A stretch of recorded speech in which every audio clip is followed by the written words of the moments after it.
Bismillahirrahmanirrahim. Assalamu alaikum wa rahmatullahi wa barakatuh.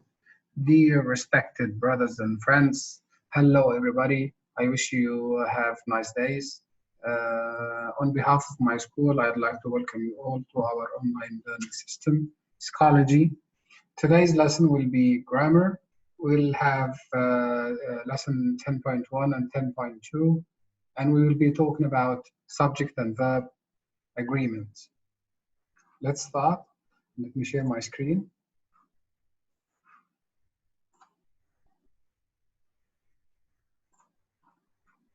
Okay. As you can see, in today's lesson will be the main points that you need to learn today is when should I use, how do I make sure that subjects agree with verbs and verbs agree with subjects, and what are two cases, two special cases you need to pay attention to. As you can see in front of you, this is, if you go to week 11, you will have a grammar, week 11. You will have grammar, chapter 10.1 and 10.2, subject verb agreements. And these are the numbers of pages, 251 and 252. That's for the first lesson. And the second lesson, it's 2 pages as well. So when you open this folder, you will find, of course, you will find the video that I'm recording right now. And you will find 2 formative assessments. You need to sign in to Personalize to do these ones. Either you click on the link or you open your Personalize account and you will find 2 assignments there. Then you have your discussion forum. In this discussion forum, you need to, first thing you need to write and post what time did you sign into Schoology, or I don't want you to just say that present. I want you to mention the time. What time did you sign in? And also you need to post the marks you received for page 251, exercise number 1, and 252, exercise number 2, what mark out of 10. And so you have to post 4 marks actually, 4 marks. For every lesson, there are 2 exercises. And also you need to send the mark that you received on Personalize here, the mark you received for each assignment of these ones. And also, you can post any question you have in your mind about any of the answers. If you're not convinced or you need more details about any of the questions, please post it here. And also, you can reply to your friends' questions. Let's start opening our book. Please open your book, page 251. Let me zoom in. That's the first lesson, subject verb agreement. Okay. As you can see here, what is a verb? A verb, as you know, a verb is a word that refers to an action or a linking word. It's an action or linking word. Okay. In every sentence, there must be a verb and a subject, and they have to agree with each other. For example, if the subject is singular, the verb must be singular, and the opposite. If the verb is singular, the subject has to be singular. Let's read. A verb, and we use the letter V to refer to a verb, must agree with its subjects, S. So S is a subject and V is a verb. So whenever you see S, that means this is a subject, and whenever you see V, that means this is the verb. So a verb must agree with its subject to avoid a subject-verb error, mistake. Use a singular verb with a singular subject and a plural verb with a plural subject, like here. Enchalada and enchalada is a popular Mexican dish. In this sentence here, the subject is enchalada and the verb is. I don't know if I can use a pen here. Annotate, yes, I can annotate. Here. So the subject here is singular and the verb is also singular. Next sentence. My brothers prefer. Brothers, that's the subject and it's more than one because it's plural. And the verb here is prefer is plural. Who can change my brothers and make it my brother? One. Good. If I change my brothers to my brother, I would say my brother prefers. You add an S to the verb. So a plural verb doesn't take an S. Sorry, a plural subject doesn't take an S in the verb. A singular subject takes an S in the verb. Again, let me repeat this again. A plural subject doesn't take an S. That's why we said my brothers prefer. But if you make the subject singular in the present, you add an S to the verb, like my brother prefers, my friend goes, Ahmed listens with an S. So when you speak about one person, you put an S in the verb. This is very important. Right.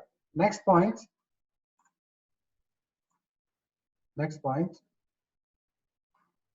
Here. If a verb, in a verb phrase, which is made up of a main verb and at least one verb. So we have a verb, something called a verb, which is one word, and we have a verb phrase, which is more than one word. Usually it's a helping verb and the main verb. It has helping verb. HV is helping verb. S is subject. V is verb. Okay. HV is helping verb. So in a verb phrase, you have two verbs together. You have a helping and main. Together we call it helping verb. Okay. So here, the first helping verb must agree with the subject. The first helping verb, this one, it has to agree with this subject. Singular, singular, plural, plural. But if you have a question like here, if you're forming a question, the helping verb usually comes at the beginning of a sentence, before the subject. And still, the helping verb and the subject has to agree with each other. Singular, singular, plural, plural. Okay, friends? Let me go to the next point.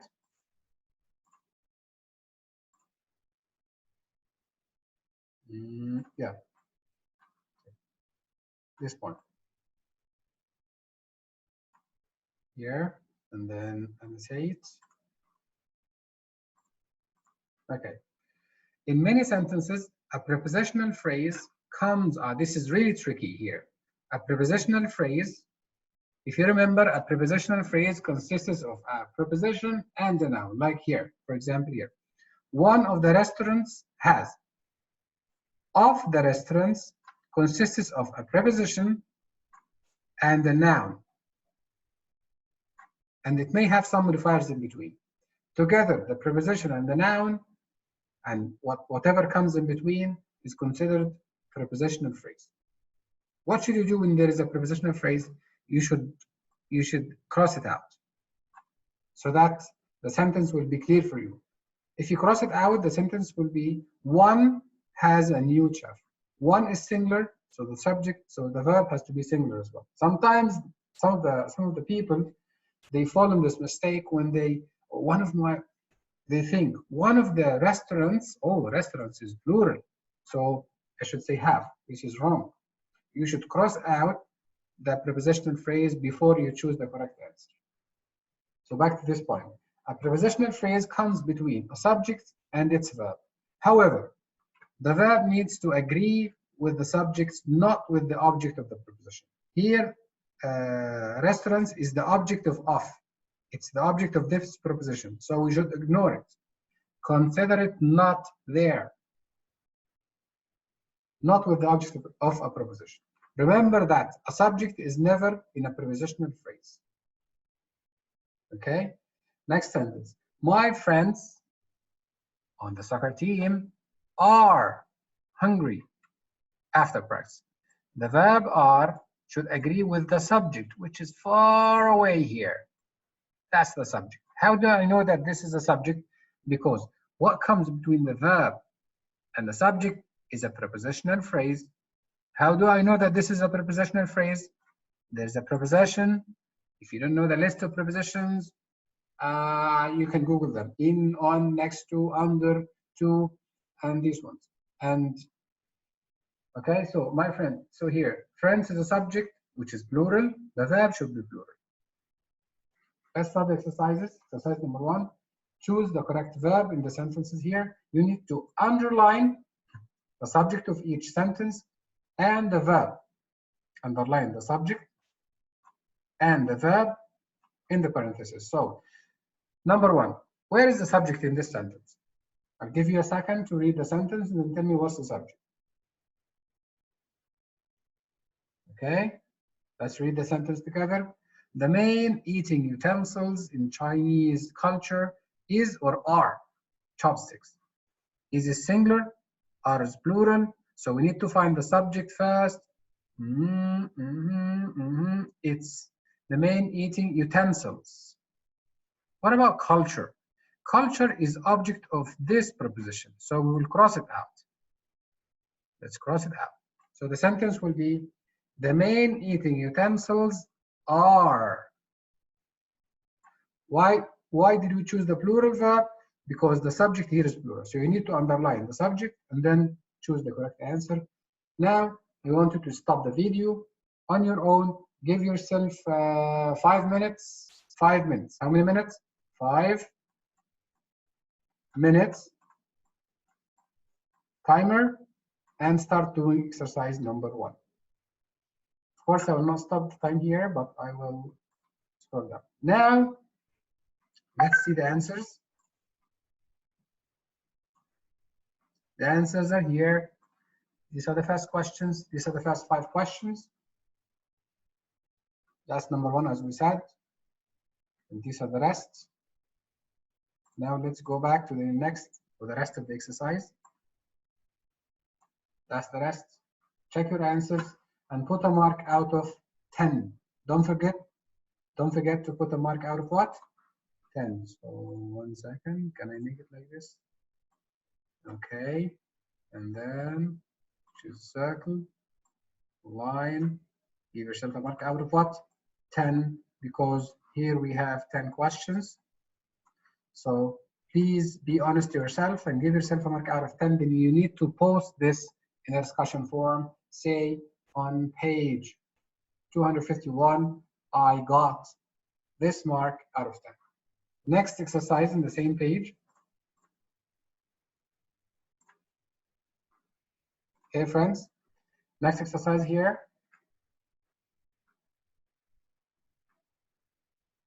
Okay, we're done with this part.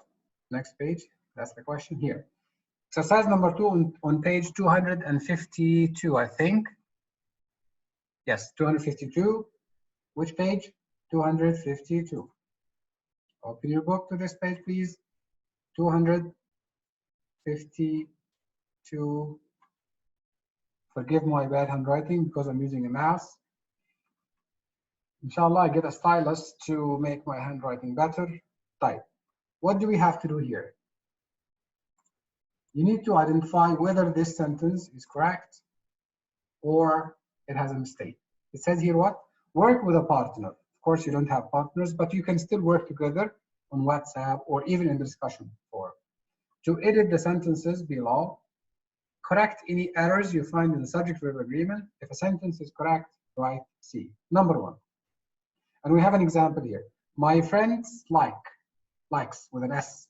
If you remember what I told you, plural subject doesn't take an S in the verb in the present, and the singular subject takes an S. My friends, is it singular or plural? My friends with an S. Exactly, it's plural. Because it has an S in the verb, in the subject, in the name, in the noun here, so it's plural. That's why the verb has to be without an S. So we don't keep an S here and there. We never keep an S in the subject and S in the verb. Remember this rule. You can't put an S in the noun, in the subject, and S in the verb in the present. Okay, friends? I'm trying to simplify the rules for you. Number 1. Jasmine eats bananas almost every day. Since this lesson is about subject and verb, so let's find the subject first. The subject here is Jasmine. It's 1, it's singular, so it's singular. The verb, what does Jasmine do? She eats. So this is the subject. This is the verb. So we have the subject and we have the verb. Do they agree in number? Yes. Jasmine is singular and eats with an S. This is singular, so they agree. That means this sentence is correct. If there is a mistake, you need to correct it. Okay, friends? On your own now, stop the video and give yourself a time, 10 minutes, 5 minutes. 5 minutes. You can increase the time, but don't be so loose and lenient in the time.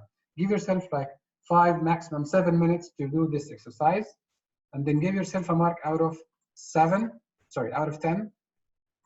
Sorry, it's out of 10. I'll show the answers now. Stop the video and then stop the video. Okay, friends, back to the answers. That's the answer to this exercise. Give yourself a mark out of 10. These are the answers. That's from number 1 till number 10. Clear? Now let's move on to the next page. It's about the same topic here. Okay, friends. It's still about compound subjects. We've been talking about subjects, and we said that a subject is the doer of the action of a sentence or what the sentence is about. For example, here in this sentence, a teacher and a chaperone guide us through the exhibits. Who is this sentence about? It's about a teacher and a chaperone. So it's compound subject.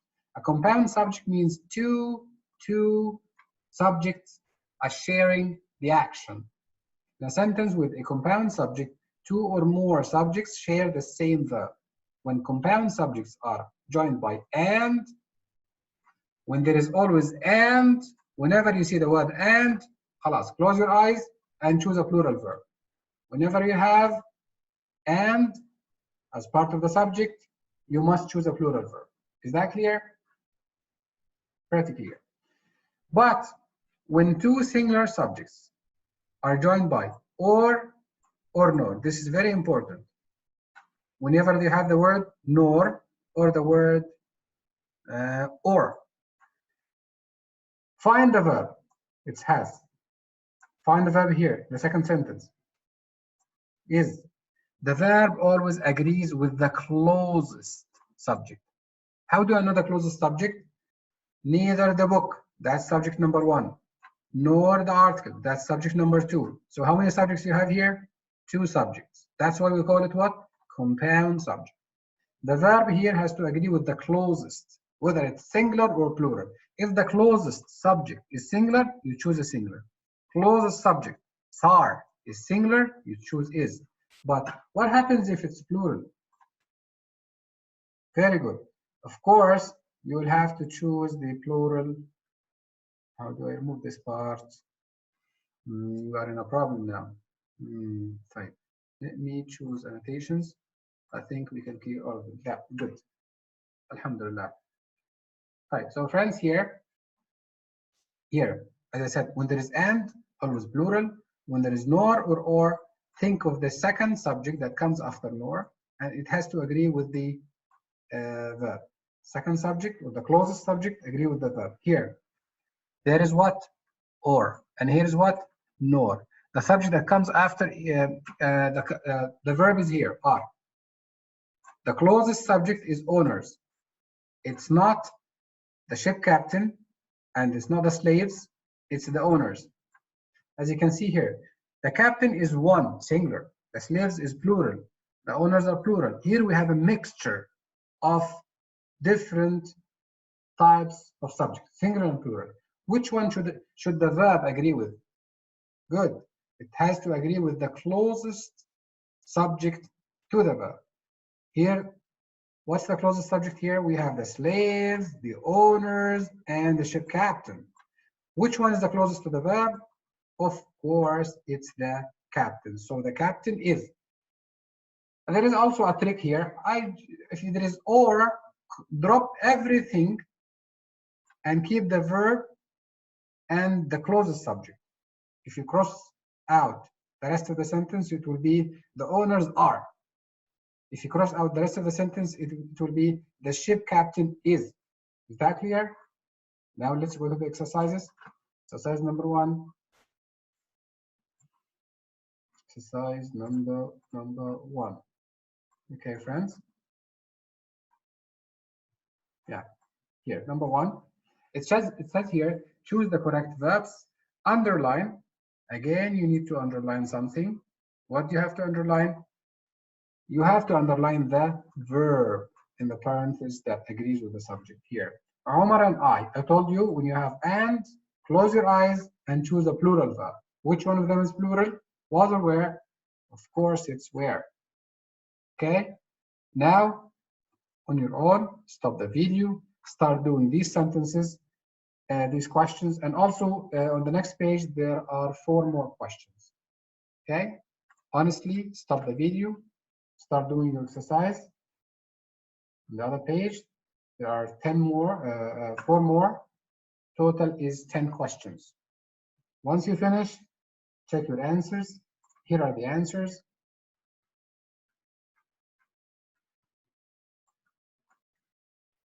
That's the answer to the first 6 questions. Number 1, where, as we said, and these are the rest. Next page. That's it. Once you finish, give yourself a mark. As you know, mark out of how many? Good. Out of 10, because we have 10 questions here. And what do you have to do then? Excellent. You post the mark to the discussion forum. Why do I ask you to post your marks to the discussion forum? Because I want you to interact and also to compare your answers to your friends. And also, it's like, I want you to some sort of sharing and caring. Okay, so you should share. Okay, close. Next exercise. Here, editing a paragraph. Here you need to edit the paragraph below, correcting all mistakes in agreement between compound subjects and the verb. So focus on compound subject and compound verbs. Let's take number 1. Let me change this color because I'm really bored with red. Sentence number 1. So every sentence here has a number 1, 2, 3. So let's read sentence number 1 and find the subject, the compound subject, and whether it agrees with this verb or not. Either a single rose or, that's tricky here. When there is or, I told you the verb agrees with what? With the closest subject to the verb. Either a single rose is singular, a dozen tulips is plural, makes is singular. This is the verb. What does it have to agree with? Should it agree with the single rose or the tulips? Of course, it has to agree with the tulips, which is plural. Can I keep S in the plural and the subject and S in the verb? No, we should drop this S. So this is wrong here. We should make it what? Make, without S. Okay, friends? Because the subject here is compound joined with or, so the verb agrees with the second or the closest subject to the verb. On your own, continue this one. There are here 5 mistakes. I want you to find them. We successfully found 1, which is number 1 we've done. So we need to find the other 4. Then give yourself a mark out of 5. Stop the video. Start on your own. Give yourself around 5 minutes, and then check your answers. Stop the video, please. Stop it. Thank you. Okay. I know you're honest people. Now, editing the paragraph. Stop the video. Check your answers. If you have any question, please send your questions on the discussion forum, and don't forget to send your mark, post your mark out of 5 here on the discussion forum, and also you can participate in answering your friends' questions. So today, let's recap. Today we learned about subject and verb agreement. Subject and verb agreement. If the subject is singular, the verb has to be singular. Plural, plural. Also, we talked about compound subjects. whether they are joined, compound subjects, whether they are joined by and, or they are joined by the word or nor. If the compound subject is joined by and, it has to be always plural. The verb has to be always plural. But if it's joined by or nor, you have to think which is the closest subject, which is the closest subject to the verb, and they have to agree with each other. We also talked about prepositional phrases. Prepositional phrases. Let's call it PP. No, we can't call it PP. Prepositional phrases. We also talked about what else? We talked about helping verbs as well. Okay. Here we come to the end of today's lesson. I wish you enjoyed the lesson. Please, brothers, participate well. And finally, please stay safe and follow the Ministry of Health instructions to prevent the spread of coronavirus COVID-19. May Allah grant us success in this life and the hereafter. Thank you very much for your attention. Regards. Assalamu alaikum wa rahmatullahi wa barakatuh.